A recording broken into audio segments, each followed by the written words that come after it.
এক যুগে নির্মাণ করা শ্রীপুরের অন্যতম গুরুত্বপূর্ণ সড়ক মাওনা মাটির মসজিদ টেপির বাড়ি সড়ক দীর্ঘদিন ধরে সংস্কার না হওয়ায় সড়কটি বিভিন্ন স্থানে ছোট বড় গর্ত ও খানাখন্দ তৈরি হয়ে চলাচল অনুপযোগী হয়ে পড়েছে।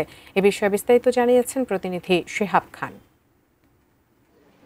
প্রায় এক যুগেরও বেশি সময় ধরে শ্রীপুরের অন্যতম একটি গুরুত্বপূর্ণ সড়ক মাওনা চৌরাস্তা হয়ে মাটির মসজিদ নোভাপল্টি হয়ে টিপির বাড়ির সাথে যে সড়কটি সংযোগ স্থাপন করেছে সেই সড়কটি কিন্তু এক যুগেরও বেশি সময় ধরে সংস্কার করা হয়নি।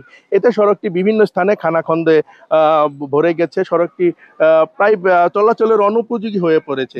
এই সড়কটি ধরেই বহু ব্যবসা প্রতিষ্ঠান, শিক্ষা প্রতিষ্ঠান গড়ে উঠেছে। এই সড়কটি ধরে কিন্তু বিভিন্ন স্কুল কলেজের শত শত শিক্ষার্থী, হাজার হাজার মানুষ কিন্তু চলাচল করে শ্রীপুরের অন্যতম প্রাণকেন্দ্র মাওনা চৌরাস্তার সাথে যোগাযোগ স্থাপন করে থাকেন। প্রায় ৩ থেকে ৪ কিলোমিটার সড়কটি ঘিরে এসব সাধারণ মানুষের ব্যাপক ভোগান্তি তৈরি হয়েছে। সড়কটি ভেঙে চুরে কয়েক স্থানে গর্তের তৈরি হয়েছে। এছাড়া সামান্য বৃষ্টিতে জলাবদ্ধতা তৈরি হচ্ছে। বৃষ্টির পানি জমে সড়কটি ডুবা না খাল তা কিন্তু বোঝা মুশকিল হয়ে পড়েছে।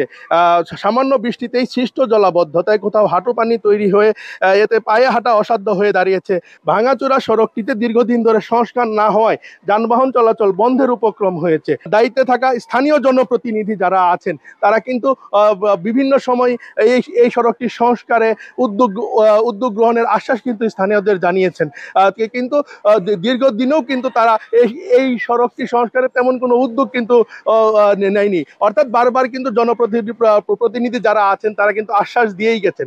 তবে এবার আশা বা আশ্বাস নয়, জনদুর্ভোগ লাঘবে মাওনা চৌরাস্তার শ্রীপুরের অন্যতম গুরুত্বপূর্ণ সড়ক মাওনা চৌরাস্তা হয়ে টেপির বাড়ি নোভাপল্টির যে সড়কটি আছে সেই সড়কটি স্থায়ীভাবে নতুন করে নির্মাণের দাবি জানিয়েছেন স্থানীয়রা।